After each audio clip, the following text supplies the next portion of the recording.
বাংলাদেশের মানুষ যখন দু হাত তুলে দোয়া করছে ঈশ্বরের কাছে, মধ্যপ্রাচ্যে আরব দেশগুলিতে যেন আমেরিকার কোনো সেনা ছাউনি না থাকে, তখন অত্যন্ত আশ্চর্যজনক ভাবে বাংলাদেশের মাটিতে, বাংলাদেশের জলসীমাতে আমেরিকার যুদ্ধ জাহাজ পাকাপাকি ভাবে জায়গা করে নিচ্ছে। এবার বাংলাদেশে তৈরি হচ্ছে আমেরিকার সেনা ছাউনি। আর এই খবর বাংলাদেশের কোন মিডিয়া এখনো পর্যন্ত একটি সংবাদ পর্যন্ত করেনি। এটি অপর আশ্চর্যের বিষয়।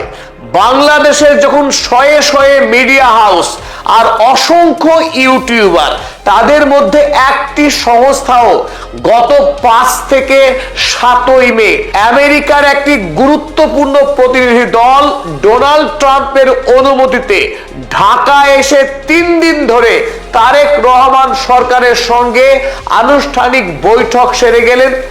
আগামী দিনে আমেরিকার নেভি, আমেরিকার নৌসেনারা বাংলাদেশের কোথায় কোথায় কটি যুদ্ধ জাহাজ রাখবে এবং গোটা বাংলাদেশের সমস্ত বায়ুসেনা ঘাঁটি, বাংলাদেশের 4টে গুরুত্বপূর্ণ বন্দর ব্যবহারের আনুষ্ঠানিক অনুমতি আদায় করে মার্কিন প্রতিনিধি দল দেশে ফিরলেন। এত বড় সংবাদ এই গোটা সাউথ ইস্ট এশিয়া জুড়ে, বাংলাদেশ, ভারত, মায়ানমার এবং চীন, এই গোটা অঞ্চলের উপরে আমেরিকা যুক্তরাষ্ট্র আগামী দিনে এক মারাত্মক নজরদারি শুরু করতে যাচ্ছে। এমনকি বাংলাদেশের সেনাবাহিনীর সমস্ত গোপন তথ্য হাতিয়ে নেওয়ার অধিকার পেয়ে গেল, আর সেই অধিকার দিল বাংলাদেশের বর্তমান সরকার।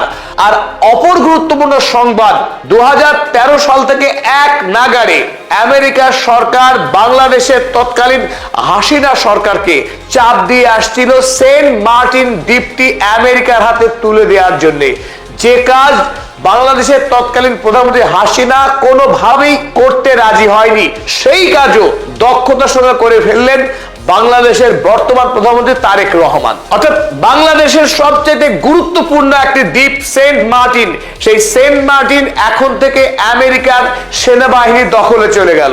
আমরা ভারত মহাসাগরের ক্ষুদ্র একটি দ্বীপ ডিয়েগো গার্সিয়ার গল্প বলেছিলাম, যে ডিয়েগো গার্সিয়া ইংল্যান্ডের দখলে ছিল, কিন্তু সেখানে আমেরিকা যৌথভাবে ইংল্যান্ডের সঙ্গে একটা বিরাট বড় সামরিক সেনা ছাউনি চালায়। সেই ডিয়েগো গার্সিয়া থেকেই ভারত মহাসাগরের বিস্তীর্ণ অঞ্চলে প্রভাব বিস্তার করেছে আমেরিকা যুক্তরাষ্ট্র। এমনকি সেই ডিয়েগো গার্সিয়া দ্বীপ থেকে ইরানের উপরে সামরিক হামলা চালিয়েছে আমেরিকা যুক্তরাষ্ট্র। এবার একই ঘটনা ঘটতে যাচ্ছে বাংলাদেশের সঙ্গে। বাংলাদেশে আমেরিকা শেষ পর্যন্ত যুদ্ধ জাহাজ নিয়ে হাজির হলো, আর তার অনুমতি দিল বাংলাদেশের বর্তমান সরকার। কিন্তু সেই খবর না বাংলাদেশের কোনো মিডিয়া প্রকাশ করেছে, না সরকারের পক্ষে সেইভাবে কোনো বিবৃতি দিয়ে দেশবাসীকে জানানো হয়েছে যে বাংলাদেশের সরকার বাংলাদেশের মানুষের অনুমতি সাপেক্ষে সেই দেশে আমেরিকার সৈন্যবাহিনীকে সামরিক সেনা ছাউনি করার অনুমতি দিচ্ছে। আর এই খবর সম্প্রচারিত হচ্ছে বাংলাদেশ থেকে নয়, এই খবর প্রকাশিত হয়েছে ইউক্রেন, ভারতবর্ষ এবং শ্রীলঙ্কার একাধিক গুরুত্বপূর্ণ সংবাদপত্রে। আমরা যে খবর আপনাদের প্রথমে দেখাবো, ইউক্রেন থেকে সম্প্রচারিত হয়েছে খবর, মিলিটার NYI, এই সংবাদপত্র ইউক্রেন থেকে সম্প্রচারিত হয় 13ই মে তারা খবর করেছিল। খবরের হেডলাইন ছিল, Bangladesh opens ports to US warships. Bangladesh আমেরিকার যুদ্ধ জাহাজের জন্য বাংলাদেশের বন্দরকে উন্মুক্ত করে দিল। আমরা যে ছবি এখানে দেখেছি, তারেক রহমান এবং আমেরিকার রাষ্ট্রপতি ডোনাল্ড ট্রাম্প তারা করমর্দন করছেন, এটি প্রতীকী চিহ্ন। সত্যি সত্যি এখনো পর্যন্ত ডোনাল্ড ট্রাম্পের সঙ্গে তারেক রহমানের এখনো সাক্ষাৎ হয়নি বা এরকম কোনো করমর্দন হয়নি, কিন্তু বাংলাদেশের সরকারি প্রতিনিধি দলের সঙ্গে আমেরিকার সরকারি প্রতিনিধি দলের সাক্ষাৎ, বৈঠক সমস্তই সম্পন্ন হয়েছে। এখন যেটুকু বাকি রয়েছে, শুভ বিবাহ শুধু বাকি, আনুষ্ঠানিক সাইনিং ইন সেরেমনি, দুটি দেশ অনুষ্ঠান করে চুক্তিপত্রের স্বাক্ষরটুকু বাকি। কিন্তু কূটনৈতিক স্তরে, আমলা স্তরে আইনি কার্যাবলী সমস্তই সম্পন্ন হয়েছে। কি কি শর্তে স্বাক্ষর করেছে বাংলাদেশ, তার যাবতীয় তথ্য আপনাদের সামনে তুলে ধরবো। পদাতিক চ্যানেল দায়বদ্ধ বাংলাদেশের সকল দর্শকের কাছে সত্য তুলে ধরার জন্য। আমরা এবার দেখবো মেরিন ইনসাইট, ভারতবর্ষের একটি গুরুত্বপূর্ণ সমুদ্র বিষয়ক সংবাদপত্র, যারা সমুদ্রের নৌসেনা চলাচল বা বাণিজ্যিক বিষয় নিয়ে কাজ করে। তারা 15 তারিখ একটি ডিটেইল নিবেদন ছেপেছিল, যার শিরোনাম ছিল US plans to deploy warships in Bangladesh closer to India and China. America খুব শিগগিরই বাংলাদেশের জলসীমাতে যুদ্ধ জাহাজ মোতায়েন করতে যাচ্ছে। আর যে অঞ্চলে এই কাজ করতে যাচ্ছে অর্থাৎ বে অফ বেঙ্গল, বঙ্গোপসাগর এলাকায়, যেটি ভারতবর্ষ এবং চীনের সংলগ্ন, অর্থাৎ এই গোটা অঞ্চলে আগামী দিনে মার্কিন সেনার একটি অভাবনীয় প্রভাব বলয় তৈরি হতে যাচ্ছে। আর এর ফলে দিস ডিল, আমেরিকার সঙ্গে বাংলাদেশের যে চুক্তি হতে যাচ্ছে, this deal will give US navy ships direct access to ঢাকার পোর্টস অ্যান্ড এয়ারপোর্টস। আর এই চুক্তির ফলে বাংলাদেশের যে সমস্ত বন্দর রয়েছে, চট্টগ্রাম বন্দর, মোংলা বন্দর, পায়রা বন্দর এবং নির্মীয়মান মাতারবাড়ি বন্দর, এই 4টি বন্দরে আমেরিকার নৌসেনার যুদ্ধ জাহাজগুলি অবাধে প্রবেশ করবার, সেখানে থাকবার অধিকার লাভ করবে। For maintenance, refuelling and resupply operations. আর এই বন্দরগুলি থেকেই আমেরিকার যুদ্ধ জাহাজের মেইনটেনেন্স করবে, সেখানে জ্বালানি সংগ্রহ করবে এবং রিসাপ্লাই অপারেশন তারা চালাবে। অপরদিকে শ্রীলঙ্কা বাংলাদেশ থেকে সামুদ্রিক পথে একটু দূরেই অবস্থিত, তারাও কিন্তু আমেরিকার যে সেনাবাহিনীর উপস্থিতি হবে এই গোটা অঞ্চলে তার জন্য উদ্বিগ্ন।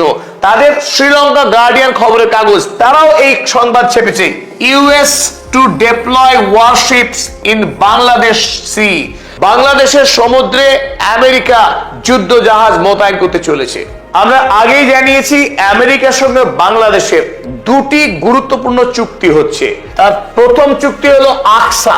এই আকসা চুক্তির বলে deployment of US warships in the Bay of Bengal, অর্থাৎ বে অফ বেঙ্গল বাংলাদেশের সুন্দরবন অঞ্চলের নিচের এই গোটা অঞ্চল জুড়ে, এই গোটা অঞ্চল জুড়ে বাংলাদেশের নৌসেনার সাথেই এই বিস্তীর্ণ অঞ্চলগুলিতে অবস্থান করবে মার্কিন নৌসেনা, মার্কিন যুদ্ধ জাহাজ। অ্যাক্সেস টু বাংলাদেশের সি পোর্টস, বাংলাদেশের সবচাইতে গুরুত্বপূর্ণ বন্দর এই চট্টগ্রাম বন্দর, চট্টগ্রাম বন্দরে প্রবেশ করার অধিকার লাভ করছে। এদিকে আমরা দেখছি পোর্ট অফ মোংলা, মোংলা বন্দরে প্রবেশ করার অধিকার পাচ্ছে পোর্ট অফ পায়রা, পায়রা বিমানবন্দরে তারা প্রবেশ করছে। এবং সবচেয়ে গুরুত্বপূর্ণ নির্মীয়মান যে বন্দর, মাতারবাড়ি বন্দর, এই মাতারবাড়ি বন্দর খুব অল্প সময়ের মধ্যেই আন্তর্জাতিক জাহাজের ব্যবহারের উপযোগী হয়ে উঠবে। আর তারপরেই এই বন্দর ব্যবহারের অনুমতি পেয়ে যাচ্ছে মার্কিন সেনারা। ফলে বাংলাদেশের যে 4টে সমুদ্র বন্দর, সেই 4টে সমুদ্র বন্দরেই মার্কিন যুদ্ধ জাহাজের উপস্থিতি আগামী দিনে দেখা যাবে। অ্যাক্সেস টু বাংলাদেশের এয়ারফিল্ডস, বাংলাদেশ বায়ুসেনার যে কটি গুরুত্বপূর্ণ বিমান ঘাঁটি রয়েছে, প্রত্যেকটি বিমান ঘাঁটি ব্যবহার করার অনুমতি লাভ করছে মার্কিন সেনা। আর এখানে সবচেয়ে বড় যে প্রশ্ন উঠে আসছে, ইতিপূর্বে মধ্যপ্রাচ্যের আরব দেশগুলো যেভাবে আমেরিকার হাতের পুতুল হয়ে গিয়েছিল তাদের দেশে মার্কিন সেনা, তাদের দেশে মার্কিন ঘাঁটি নির্মাণ করতে দিয়ে, একই ঘটনার পুনরাবৃত্তি বাংলাদেশে হতে যাচ্ছে না তো? তবে এর থেকেও আরো স্পর্শগত যে ঘটনা ঘটতে যাচ্ছে, বাংলাদেশ সেনাবাহিনী মার্কিন সেনাবাহিনীকে সকল গোপন বিষয় তারা শেয়ার করবে আগামী দিনে। এই চুক্তি স্বাক্ষর হয়েছে বাংলাদেশের সঙ্গে আমেরিকার। আর এই চুক্তির নাম দেওয়া হয়েছে জিসোমিয়া। জিসোমিয়া এই চুক্তির মাধ্যমে military two military intelligence sharing হবে। বাংলাদেশের সঙ্গে আমেরিকার সৈন্যবাহিনী, আমেরিকার সৈন্যবাহিনীর সঙ্গে বাংলাদেশের সৈন্যবাহিনীর তথ্য আদান প্রদান হবে। শুনতে খুব গাল ভরা লাগছে যে বাংলাদেশের সেনা যেমন আমেরিকার সেনাবাহিনীকে তথ্য দেবে, আমেরিকাও বাংলাদেশকে দেবে। অতীত ইতিহাস সাক্ষী আছে, মার্কিন সেনারা কত দূর যেতে পারে তাদের স্বার্থ চরিতার্থ করবার জন্য, আর আমেরিকার সৈন্যকে কতখানি বিশ্বাস করা যায় ইতিহাসে তার ভুরি ভুরি নথি আছে। সুতরাং শুনতে চমকপ্রদ হলেও আগামী দিনে বাংলাদেশকে এই চুক্তির জন্য কতখানি মাসুল দিতে হবে সে নিয়ে বড় সড় প্রশ্ন তৈরি হচ্ছে। আর তাছাড়াও রয়েছে কিছু রিফুয়েলিং, লজিস্টিক্স এবং স্পেয়ার পার্টস, এই সমস্ত বিষয়ে মার্কিন সেনারা গোটা বাংলাদেশের বিস্তীর্ণ অঞ্চল ব্যবহার করার অবাধ অধিকার লাভ করছে। তবে যেহেতু পদাতিক এই সংবাদ আপনাদের সামনে সবার আগে হাজির করছে, অনেকের মনে সন্দেহ জাগতে পারে যে পদাতিক এই খবরকে বানিয়ে সম্প্রচার করছে। তার জন্য আরো একবার আপনাদের বলছি, দুটি চুক্তির নাম আপনারা লিখে রাখুন, আকসা ACSA এবং জিসোমিয়া। এই দুটি চুক্তি বাংলাদেশ এবং আমেরিকা যে স্বাক্ষর করেছে তা আপনারা অনলাইনে সার্চ দিলেই দেখতে পাবেন। তাই আপনাদেরকে এই দুটি চুক্তির বিষয়ে বিস্তারিত পড়ার জন্য অনুরোধ রাখলাম। চলুন এবার আসল বিষয় দেখে নিই। আমেরিকা যুক্তরাষ্ট্রের মূল লক্ষ্যটা কি? কি কারণে হঠাৎ করে বাংলাদেশের জলসীমাতে মার্কিন নৌসেনারা আসতে চাইছে বড় বড় যুদ্ধ জাহাজ নিয়ে, এবং সেই যুদ্ধ জাহাজে অবশ্যই ভর্তি থাকবে আমেরিকা সেই শক্তিশালী যুদ্ধ বিমান? কেন এই অঞ্চলকে নির্বাচন করলো আমেরিকার নৌবাহিনী? তবে তার অন্যতম প্রধান কারণ সাউথ ইস্ট এশিয়ার উপরে আমেরিকা চাইছে একচ্ছত্র আধিপত্য নির্মাণ করতে। গ্লোবাল সাউথ যখন ক্রমশ শক্তিশালী হয়ে উঠছে এবং আমেরিকার আধিপত্য, সামরিক শক্তি যখন খর্ব হচ্ছে মধ্যপ্রাচ্যে, নতুন করে এই বিস্তীর্ণ বলয়ে, যে বলয়কে চায়না বাণিজ্যের জন্য সবথেকে বেশি গুরুত্ব দিয়ে আসছে, সেই সাউথ ইস্ট এশিয়াকে এবার পাখির চোখ করছে আমেরিকা যুক্তরাষ্ট্র। তাই আগামী দিনে চীনের প্রভাব খর্ব করে আমেরিকা যুক্তরাষ্ট্র গোটা অঞ্চলে তার প্রশ্নাতীত কর্তৃত্ব তৈরি করার জন্যই বাংলাদেশকে সর্বপ্রথম তারা নির্বাচন করেছে। চলুন একে একে আমরা দেখে নিই সেই মূল কারণগুলিকে। এবার এক নম্বরে আমরা দেখবো, the US can physically block China's overland road link through Myanmar if needed। প্রথম যে শর্তটা বললাম আপনাদেরকে, আমরা অনেকেই ইতিমধ্যে জেনে গেছি স্ট্রেট অফ মালাক্কার নাম। এই স্ট্রেট অফ মালাক্কা ইন্দোনেশিয়ার মধ্য দিয়ে একটি সংকীর্ণ সামুদ্রিক পথ, যার সর্বনিম্ন ব্যাপ্তি মাত্র 3 কিলোমিটার, অথচ আন্তর্জাতিক বাণিজ্যের নিরিখে এই স্ট্রেট অফ মালাক্কা অত্যন্ত গুরুত্বপূর্ণ। পৃথিবীতে যত সামুদ্রিক পথে ব্যবসা হয় তার 30% ব্যবসায়ী হয় এই স্ট্রেট অফ মালাক্কার মধ্য দিয়ে। তাই চীনের অন্যতম বাণিজ্যিক পথ এই স্ট্রেট অফ মালাক্কা। যদি আগামী দিনে চীন কোনোভাবে এই স্ট্রেট অফ মালাক্কা ব্যবহারের অনুমতি হারায় বা এই পথকে যদি হারায়, চীন বিকল্প পথ খুলে রেখেছে। এই মায়ানমারের মধ্য দিয়ে দুটি সড়ক পথ চীন আগে থেকেই প্রস্তুত করে রেখেছে। এই দুটি সড়ক পথ, একটা রেঙ্গুন থেকে শুরু করে আর একটা চোকচি থেকে চীনের কুনমিং পর্যন্ত দুটি বিস্তীর্ণ সড়ক পথ তৈরি আছে। তাই আগামী দিনে যদি চীন মনে করে তারা সমুদ্র পথে এসে এখান থেকে তারা স্থলপথে মাল পৌঁছে দিতে পারে তাদের মূল ভূখণ্ডে, কিন্তু বাংলাদেশের এই বিস্তীর্ণ জলসীমাকে ব্যবহার করে আগামী দিনে মায়ানমারের যে দুটি স্থলপথ রয়েছে, এই দুটি স্থলপথকে আগামী দিনে যদি চায় আমেরিকা বন্ধ করে দিতে পারে। একদিকে স্ট্রেট অফ মালাক্কাকে বন্ধ করার হুমকি দেওয়া, অপরদিকে এই দুটি স্থলপথকে বন্ধ করা, দুটি ক্ষেত্রে আমেরিকা আগামী দিনে বিরাট বড় লিভারেজ পাবে।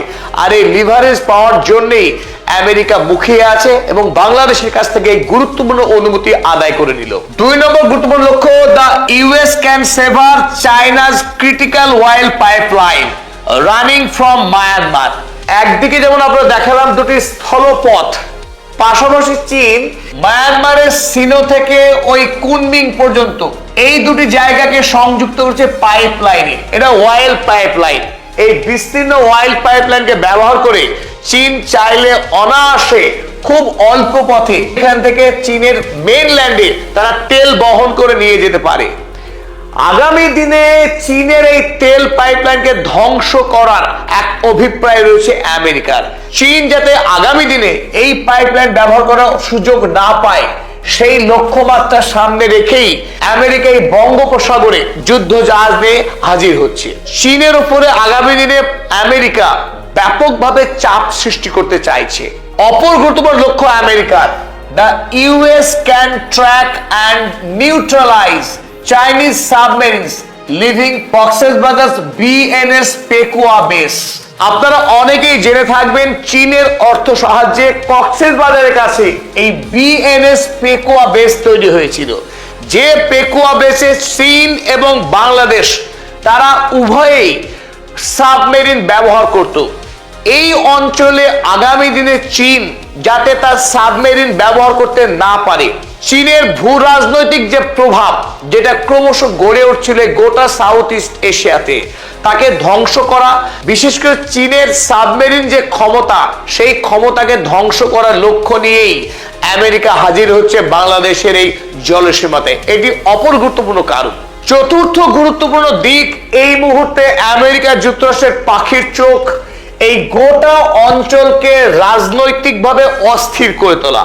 মায়ানমারে যখন জুন্টা সরকার চলছিল, রোহিঙ্গা জনগোষ্ঠীর উপরে যে বর্বরচিত আক্রমণ শুরু হয়েছিল, যার মাসুল গুনতে হয়েছে বাংলাদেশ সরকারকে, যার মাসুল গুনছে পশ্চিম বাংলা তথা ভারতবর্ষের সাধারণ মুসলমান জনগোষ্ঠী আজ পর্যন্ত প্রতিদিন। তাই মায়ানমারে নতুন করে রেবেল গোষ্ঠীকে উৎসাহ দিয়ে মার্কিন সরকার যে কাজে সব থেকে পটু, এই মায়ানমারে রাজনৈতিক অস্ত্র তৈরি করে গোটা বাংলাদেশ এই সামগ্রিক অঞ্চলে অস্থিরতা তৈরি করে আগামী দিনে মার্কিন যুক্তরাষ্ট্র ব্যাপকভাবে রাজনৈতিক, বাণিজ্যিক এবং সামরিক একটি ফায়দা লুটতে চাইছে। আর এই কৌশলকে আরো পাকাপাকি জায়গা দিতে এতদিনের যে লক্ষ্য ছিল, আপনারা এখানে দেখছেন মানচিত্রে সেন্ট মার্টিনস আইল্যান্ড, আয়তনে অতি ক্ষুদ্র হলেও এই কক্সেস বাজার সংলগ্ন সেন্ট মার্টিন দ্বীপ সামরিক দিক থেকে অত্যন্ত গুরুত্বপূর্ণ, যার জন্য আমেরিকা এত বছর ধরে হাপিত্যেশ তাকিয়েছিল। এবার তারেক রহমান সরকারকে পাকড়াও করে এই সেন্ট মার্টিন দ্বীপকে আয়ত্ত করতে পেরেছে আমেরিকা। এখন আইনে বলা হয়েছে এই সেন্ট মার্টিন দ্বীপে বাংলাদেশের মিলিটারি এবং আমেরিকার মিলিটারি তারা যৌথভাবে কার্যক্রম চালাবে, কিন্তু আমরা একথা অনায়াসেই অনুমান করতে পারি আগামী দিনে এই সেন্ট মার্টিন আইল্যান্ড বকলমে আমেরিকার দখলে চলে যাবে। এখানে বাংলাদেশের মিলিটারির সেই অর্থে দখল থাকবে না, এটা বড়সড় আশঙ্কা। পরিশেষে আমরা আরো একবার সেই কথাই বলবো, যখন বিশ্বব্যাপী মার্কিন সামরিক ঘাঁটিগুলিকে উঠিয়ে দেওয়ার দাবি উঠছে, স্থানীয় মানুষজন লড়াই করছে এই মার্কিন সেনা ছাউনির বিরুদ্ধে, যার জ্বলন্ত উদাহরণ ইরান। ইরানের যে যুদ্ধ মধ্যপ্রাচ্যে, তার 1 নম্বর দাবি মার্কিন সেনা ছাউনিকে মধ্যপ্রাচ্য থেকে চিরতরে নিঃশর্তে তুলে দেওয়া। আর সেই জায়গায় বাংলাদেশে নতুন করে বাঘের অভয়ারণ্য খোলা হচ্ছে, এটা অত্যন্ত হতাশাজনক, অত্যন্ত দুর্ভাগ্যজনক।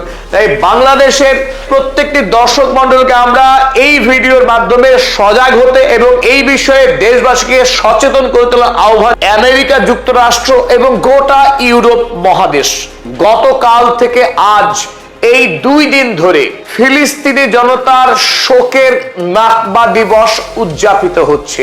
1948 সালের রাষ্ট্রসংঘের একটা অমানবিক বেআইনি ঘোষণা পবিত্র আরব ভূমিতে প্যালেস্টাইনের মাটিতে ইসরায়েল রাষ্ট্র সৃষ্টির মধ্য দিয়ে রাতারাতি 7 লক্ষ ফিলিস্তিনি তাদের স্বদেশ ভূমি হারিয়েছিলেন চিরতরে।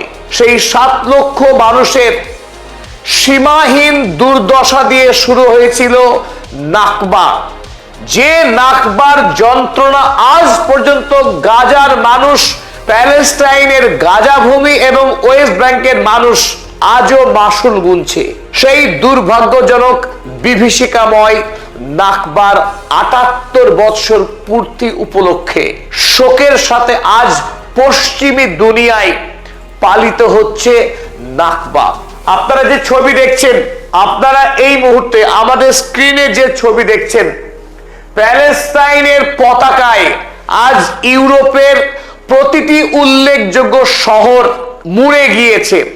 লক্ষ লক্ষ মানুষ, যারা অধিকাংশই ধর্মীয় পরিচয়ে খ্রিস্টান, এমনকি ইহুদি মানুষও তারা আজ রাস্তায় নেমেছেন ঘরহারা, নির্যাতিত, অত্যাচারিত, অকালে খুন হয়ে যাওয়া 1948 সাল থেকে আজ পর্যন্ত যারা ঘরহারা, অত্যাচারিত সেই ফিলিস্তিনি জনতার মুক্তির দাবিতে, প্যালেস্টাইনের স্বাধীনতার দাবিতে আজ গোটা ইউরোপ জুড়ে মহা আন্দোলন শুরু হয়েছে এবং উল্লেখযোগ্যভাবে ডেথ টু আইডিএফ সেনাদের মৃত্যু দাবি করে এবং সর্বোপরি জেনোসাইড, গণহত্যার বিরুদ্ধে মানুষ সোচ্চার যারা এই গণহত্যাকে সমর্থন করেন এবং যারা ইসরায়েল সরকার গণহত্যা করে না বলে বিশ্বাস করেন, এই দুই পক্ষের মানুষকেই আন্দোলনকারীরা রাস্তায় নেমে ধিক্কার জানিয়েছে এবং অবিলম্বে প্যালেস্টাইনকে একটি স্বাধীন রাষ্ট্র করার দাবিতে আন্দোলন গড়ে তুলেছে। মধ্যপ্রাচ্যের বিষবৃক্ষ রাষ্ট্র ইসরায়েল তার জন্মের পর থেকেই গোটা মধ্যপ্রাচ্যে অন্তহীন যুদ্ধ, প্রাণহানি, রক্তক্ষয় হয়ে আসছে। আর এই যুদ্ধের বলিদান যাদেরকে দিতে হয়েছে তারাই হলেন ফিলিস্তিনি জনতা। নিউ ইয়র্কের মেয়র জোহরান মামদানি গতকাল অর্থাৎ 15ই মে নিউ ইয়র্ক শহরে পদযাত্রার মধ্য দিয়ে ফ্রি ফ্রি প্যালেস্টাইন দাবি তুলেছেন এবং নাকবায় যারা বিপর্যস্ত হয়েছিলেন তাদের একজনের সাক্ষাৎকার নিয়ে গোটা পৃথিবীতে তিনি জোরালো দাবি তুলেছেন। যদি হলোকস্ট সার্ভাইভারদের নিয়ে পৃথিবী জুড়ে এত আদিক্ষেতা হয়, যারা ইউরোপে অত্যাচারিত হয়ে সম্পূর্ণ নিরপরাধ আরব ভূমিতে ফিলিস্তিনিদেরকে অত্যাচার চালাচ্ছে গত 78 বছর ধরে, সেই নাকবায় পীড়িত মানুষদের কণ্ঠস্বর পৃথিবীর মানুষের কাছ থেকে আজও চাপা পড়ে রয়েছে। গতকাল জোহরান মামদানি সেই 1948 সালের 15ই মে যে নাকবা ঘটেছিল সেই নাকবার একজন জীবিত সদস্যা তার সঙ্গে সাক্ষাৎকার নিয়ে গোটা পৃথিবীতে ছড়িয়ে দিয়েছেন সেই ভিডিও, যেখানে তিনি বর্ণনা করেছেন সেই দুর্বিষহ যন্ত্রণা।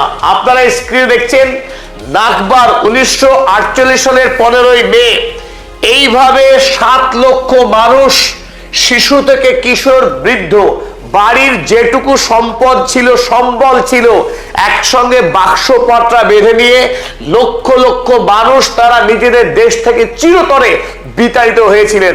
বিতাড়িত হয়ে প্রতিবেশী যে দেশগুলো ছিল প্যালেস্টাইনের, লেবানন, সিরিয়া, জর্ডন, মিশর, এমনকি ইরাক পর্যন্ত এই 7 লক্ষ মানুষ তারা বসবাস করতে শুরু করেন অস্থায়ীভাবে। সে এক নিদারুণ দুর্বিষহ মানবিক বিপর্যয়।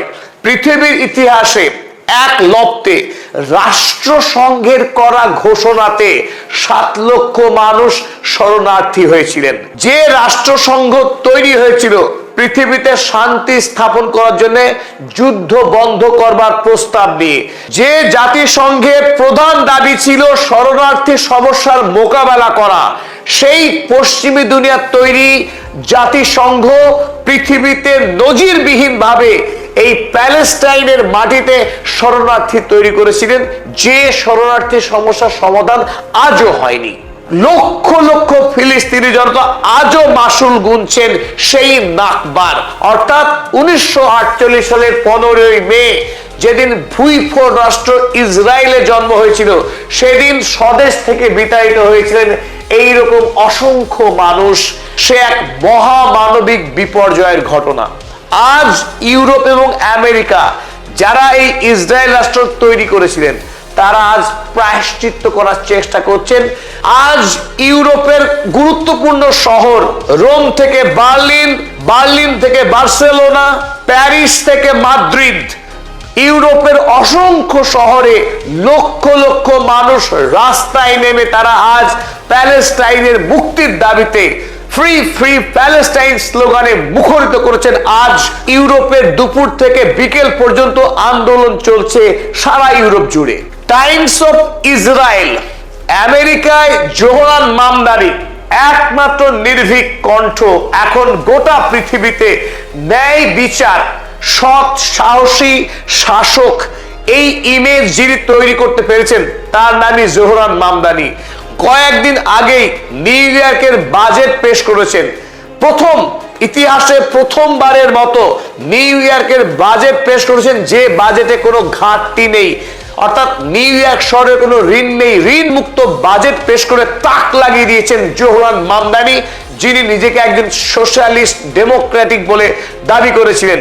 তিনি দেখিয়ে দিয়েছেন যে সোশ্যালিস্ট আইডিয়া নিয়েও, গরিব মানুষের পাশে দাঁড়িয়েও, গরিব মানুষকে রাষ্ট্রীয় সুযোগ সুবিধা পাইয়ে দেওয়ার পরও নিউ ইয়র্ক শহরের মতো বৃহৎ শহরকে ঋণ মুক্ত করা যায়। যেখানে ডোনাল্ড ট্রাম্প বলেছিলেন এই জোহরান মামদানি নিউ ইয়র্ক শহরকে বিক্রি করে দেবেন, জোহরান মামদানি দেখিয়ে দিয়েছেন মানুষের পাশে ন্যায়ের কথা বলে, হকের কথা বলে রাজনীতি করা সম্ভব। তাই জোহরান মামদানি গতকাল নির্ভীকভাবে যে শহরে পৃথিবীর দ্বিতীয় বৃহত্তম ইহুদি সম্প্রদায়ের বাস, সেই নিউ ইয়র্ক শহরে নাকবা বিভীষিকার প্রতিবাদে গোটা নিউ ইয়র্ক শহরে আন্দোলন করেছেন, মিছিল করেছেন।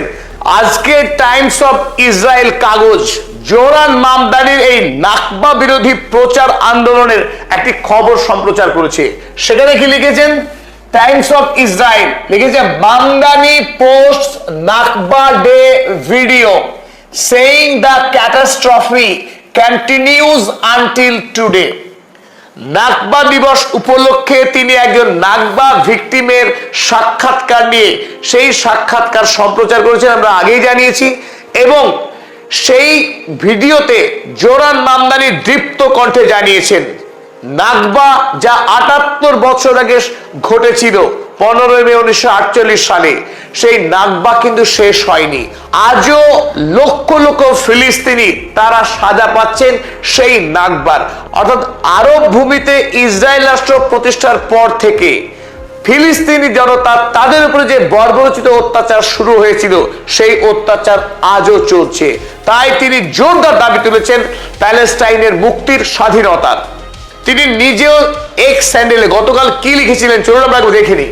Today marks Nakba Day, an annual day of remembrance to commemorate the expulsion of more than 7 lakh Palestinians। যে আজ নাকবা দিবস, এই দিবস উদযাপন করা হচ্ছে সেই দুর্ভাগ্যজনক দিনকে স্মরণ করে, যেদিন 7 লক্ষের অধিক ফিলিস্তিনি জনতা তাদের নিজেদের দেশ থেকে বিতাড়িত হয়েছিলেন। বিটুইন 1947 and 1949, 1947 সাল থেকে 1949 সাল পর্যন্ত এই 3 বছরে, during the creation of the state of Israel and the year that followed, Israel রাষ্ট্র প্রতিষ্ঠার বৎসর এবং তার পরবর্তী সময় ধরে আমেরিকা যুক্তরাষ্ট্রের একজন জননির্বাচিত মেয়র, যে মেয়র আজ সরকারিভাবে নিউ ইয়র্কের মেয়র হিসেবে আন্দোলনে ডাক দিয়েছেন এবং প্রচার করছেন আমেরিকা যুক্তরাষ্ট্রে যে নাকবা একটি দুর্ভাগ্যজনক ঘটনা, যে ঘটনার জন্য ইউরোপ দায়ী, আমেরিকা দায়ী। যে ইউরোপ এবং আমেরিকায় আজও হলোকস্ট ভিকটিমদের নিয়ে পুস্তক পুস্তিকা প্রকাশ করা হয়, মিউজিয়াম বানানো হয়েছে এবং সেই হলোকস্টকে সামনে রেখে নিরীহ ফিলিস্তিনি জনতার উপর যে অত্যাচার, সেই অত্যাচারকে জাস্টিফাই করা হয়, ন্যায়সঙ্গত বলে দাঁড় করানোর চেষ্টা করা হয়। অথচ ইউরোপের হলোকস্ট, অর্থাৎ অ্যাডলফ হিটলার যে পাশবিক কায়দায় ইহুদিদেরকে অত্যাচার করেছিলেন, সেই অত্যাচারের সঙ্গে আরবের নিরীহ ফিলিস্তিনি মানুষের যে কোনো সম্পর্ক ছিল না। পাপ করলেন অ্যাডলফ হিটলার আর তার সাজা পাচ্ছেন ফিলিস্তিনি জনতা। এই যে কত বড় অন্যায়, এবং সেই অন্যায়কে ন্যায় বলে প্রমাণ করার চেষ্টা করেছে আমেরিকা যুক্তরাষ্ট্র, ইংল্যান্ড, ইউরোপীয় রাষ্ট্রগুলো। সেটা একটা পাশবিক অন্যায় ইউরোপের এবং আমেরিকার। তাই আজ সময় এসেছে সেই নাকবাকে অন্যায় বলে দাবি করা এবং প্যালেস্টাইনের স্বাধীনতা, মুক্তির দাবিতে আন্দোলন করা। এই কথাই দাবি করেছেন জোহরান মামদানি। আপনার স্ক্রিনে যে ছবি দেখছেন, এটি প্যারিসের আইফেল টাওয়ারের ছবি। প্যারিস শহরের আইফেল টাওয়ারে পথ করে উঠছে প্যালেস্টাইনের পতাকা। সেখানকার আন্দোলনকারীরা এই আইফেল টাওয়ারে চড়ে প্যালেস্টাইনের পতাকা টাঙিয়েছে এবং স্টপ জেনোসাইড অ্যাট গাজা, গাজাতে অবিলম্বে গণহত্যা বন্ধ করা হোক, এবং তারা নাকবা দিবসকে উদযাপন করেছে এবং মানব জাতির ইতিহাসে যে অন্যতম শোকাবহ দুর্ভাগ্যজনক ট্র্যাজেডি সে কথাই কিন্তু গোটা ইউরোপকে স্মরণ করিয়েছে, এবং এর জন্য দায়ী ইসরায়েল রাষ্ট্র সে কথাও তারা ঘোষণা করেছে। ফলে 6 জন আন্দোলনকারীকে প্যারিস পুলিশ গ্রেপ্তার করেছে এই আন্দোলনের দায়ে। তবে ইউরোপের যে শহরে এই আন্দোলন সর্ববৃহৎ আকার নিয়েছে তার নাম লন্ডন শহর। লন্ডন শহরের এই ব্যাপক আন্দোলনকে নিয়ন্ত্রণ করবার জন্য হিমশিম খাচ্ছে এই মুহূর্তে লন্ডনের পুলিশ মোতায়েন করেছে armed vehicles, police, horse's, dogs, drones and helicopters. কোনো কিছু বাদ দেয়নি লন্ডনের পুলিশ। সশস্ত্র সাজোয়া গাড়ি, হেলিকপ্টার, প্রশিক্ষিত কুকুর, ড্রোন, সমস্ত রকম ব্যবস্থা রেখেছে। কারণ হাজার হাজার মানুষ তারাই প্যালেস্টাইনের মুক্তির দাবিতে হাতে প্লাকার্ড নিয়ে, প্যালেস্টাইনের কিফায়া গলায় জড়িয়ে এই লক্ষ লক্ষ আন্দোলনকারী তারা রাস্তায় নেমেছেন। তাদের একটাই দাবি, গাজাতে ওয়েস্ট ব্যাংকে যে জেনোসাইড চালাচ্ছে ইসরায়েল, সেই জেনোসাইড বন্ধ করতে হবে এবং প্যালেস্টাইনের মাটিতে একটি স্বাধীন, স্বতন্ত্র, সার্বভৌম প্যালেস্টাইন রাষ্ট্র গড়ে তুলতে হবে। আর সেটাই এই মুহূর্তে ইউরোপের সবচাইতে বড় দাবি। এতদিন ধরে ইসরায়েল যে এজেন্ডা, যে ন্যারেটিভ সেট করেছিল গোটা ইউরোপ এবং আমেরিকা মহাদেশে, যে তারা অত্যাচারিত, পীড়িত, সুতরাং তারা যে অত্যাচার করছে আরব ভূমিতে সেটা বৈধ। আজ সময় এসেছে ঘুরে দাঁড়ানোর। আজ আমাদের সকল দর্শক মণ্ডলীকে আমরা আবেদন করছি, এই ভিডিওকে আপনারা প্রত্যেকে শেয়ার করবেন।